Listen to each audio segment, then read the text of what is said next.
It's 2016, which means it's half a century since England won the World Cup. Yes, 50 years since Bobby Moore was held aloft at Wembley holding the Jules Rimet trophy, a moment this then 8-year-old will never forget. Now, a former TV colleague of mine, Matt Lorenzo, has been the driving force behind a beautiful new movie celebrating the life and times of Bobby Moore. I can't remember the first game I saw at West Ham. I do remember that my dad used to take me, and it was in the days before you actually needed a press pass for your youngest boy, or oldest boy as I was. Anyway, Bobby Moore, well, he was always there, and this golden hero, and it made a huge impression as a player, but a bigger one, in fact, that he and my dad were great mates. So I had the privilege of knowing Bobby at close quarters. The England and World Cup winning captain would pop round for a cup of tea every now and then, or I go to his house with my dad for a cup of tea and play in the garden. So you were then what, 10, 8? 66, I'd have been 8 years old, which makes same as me. 37 now. Yeah. So I was very close to him, and I got shirts from the Mexico World Cup, and much to the annoyance of my mates, I was close to Bobby Moore, and it was a relationship that continued. I followed in my dad's footsteps, not as well, becoming a journalist, and his name was always in pride of place in my contacts book, and I maintained a professional relationship with him, and he was always charming and helpful and all the rest of it. And I noticed towards the end, when I was starting at Sky and he was in his 40s, I would say to my boss, why don't we get Bobby Moore in to preview the weekend's games? And my boss said, nah, bit old hat, which is symptomatic of what happened to Bobby Moore, and part of the reason why I'm doing this film about him. He was shunned. He was badly treated, disgracefully treated by those who owed him so much. Our greatest ever England captain, one of our greatest footballers, the greatest footballers in the world, won the World Cup. No one's done it since. Unlikely to in an England shirt, in my opinion, sadly to say.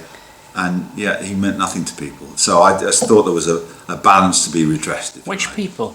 Media? Not just media people, surely. FA, media, just about the world, and his wife, really.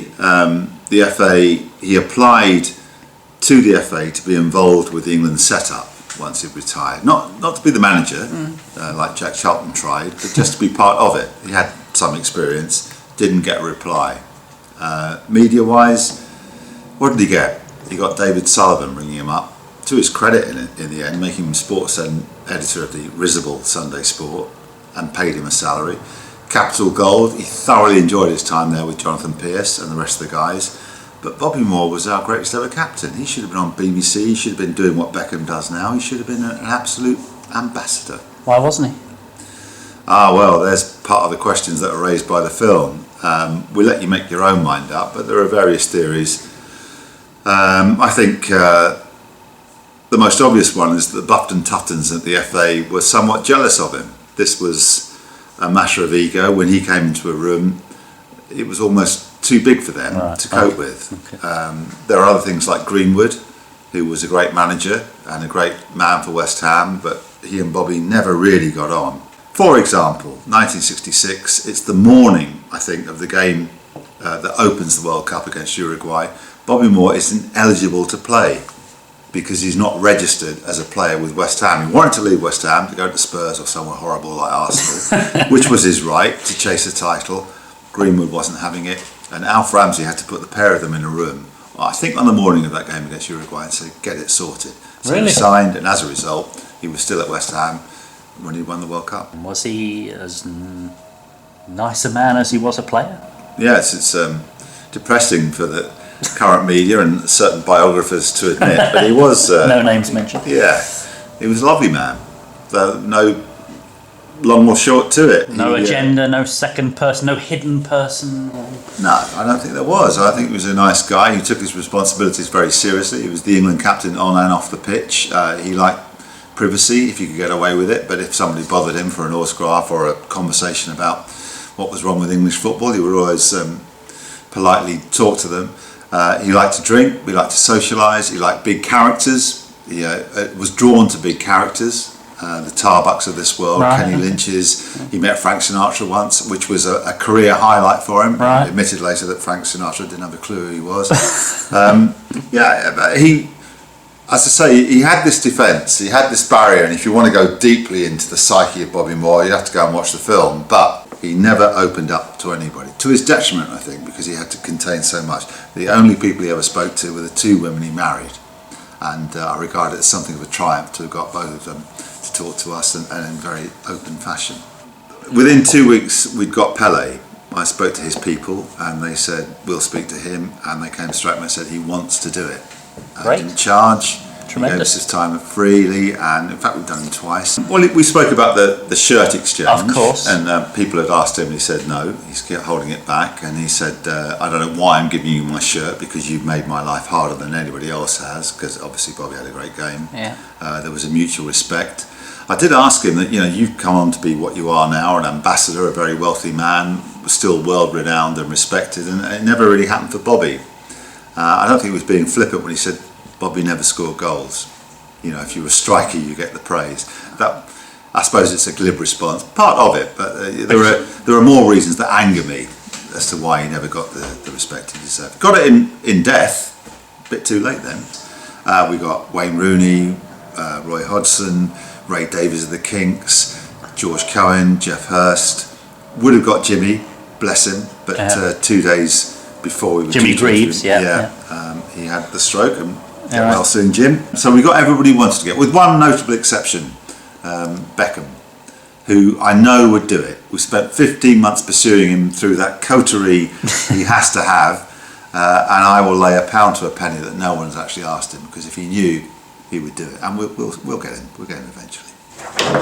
The pass to Jeff Hurst for the goal was from Bobby Moore, and I'd forgotten about that. I'd forgotten that long pass to Jeff Hurst was. Yeah, but we highlight that in the film because it was terrific. I mean, they're 3-2 up, there's seconds to go, and as George Cohen says, he chests the ball down.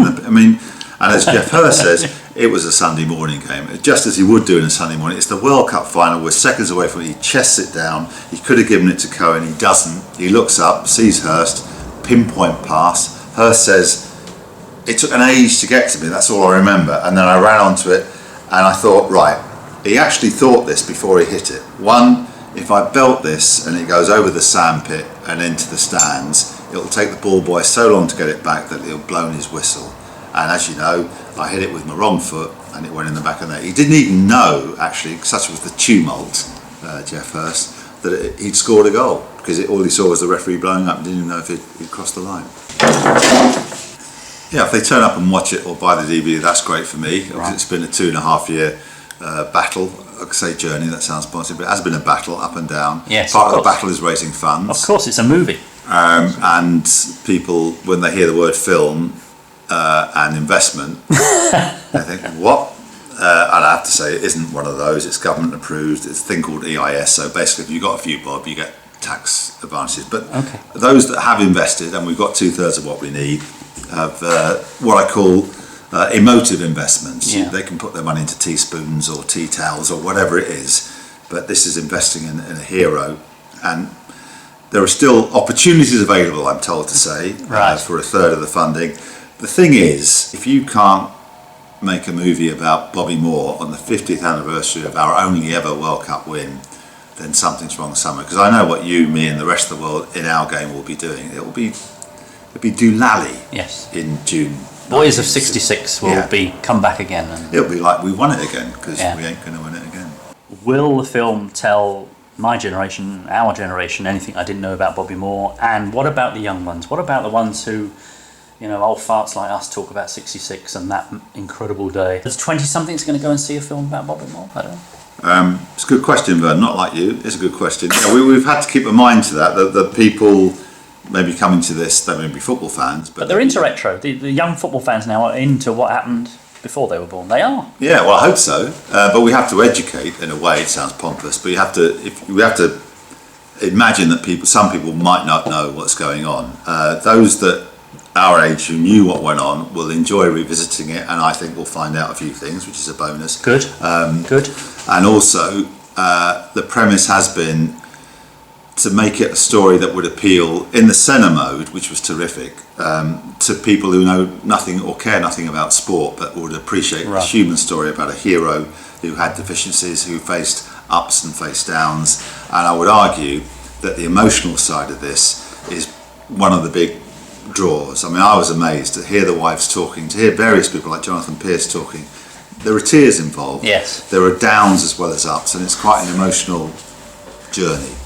Well, it starts in cinemas, Right. and as our distributor, we've got the biggest and the best distributor, E1, which is an affirmation in itself, and Good. they've given us money up front, which is marvellous. And they say, if it's a work of genius, Matt, it will stay in the cinemas for a while. So we'll do the cinema bit, and after that it goes to DVD, Sky, ITV, Netflix, whatever. And Father's Day is very important. Yes. And I think, looking at in commercial terms, this is a film which is attached to a marvellous anniversary. So Yes. I think there'll be something worth having. Oh, and we have the premiere at Wembley, which Greg Dyke has sanctioned. Greg Dyke appears in the film and apologises for those that went before him at the FA, which is significant. And we're also arranging a screening at West Ham in front of the Bobby Moore stand. And it'll be the last time you can go to West Ham before they knock it down, and it's Bobby coming home, so I think that'll be quite an emotional night. But there's nothing wrong with a bit of nostalgia. I mean, you and I both know when you're trying to flog things, people like Google or YouTube say we're only really interested in the 16 to 25s, and I think, well, you're wrong then, aren't you really? Because there's lots of people my age who like to watch stuff, and you can revel in it, you can really enjoy it. Nostalgia is a good thing, and I've spent 2 years looking at the archive now, and it was a different game then. I remember as a kid watching Bobby Moore ping passes around at Wembley and that beautiful turf that they never managed to recreate. The football was great. I mean, there were more goals, defences, well, it wasn't as fast, but it's great to watch that again and to wallow in it, and they were great times. So there must have been moments watching archive, as there always are for any of us who watch archive. There must have been moments then when you thought, what? When you thought, I don't remember that, or... There's one bit, we've got 4 different angles of the World Cup, which make the World Cup footage terrific, because you can edit all that together, and that's literally something you haven't seen before. And we dug up a goal that Bobby Moore scored. Jeff Hurst goes up in the area, clatters the keeper, or gets clattered by the keeper, he says the latter, and the referee blows up, and Moro turns up from outside the penalty area and just, angrily whacks it into the top corner. And Jeff Hurst had forgotten that bit, so we had to show him the footage, and then he commentated over it like a natural. So there's all sorts of stuff like that. Good luck. Thank you very much. With the project. It's is there a website that people should... Yeah, there's BobbyMooreMovie.com. I believe we have a Twitter account, and what else are these newfangled? I have no idea, mate. If it's not in black and white, I don't understand it.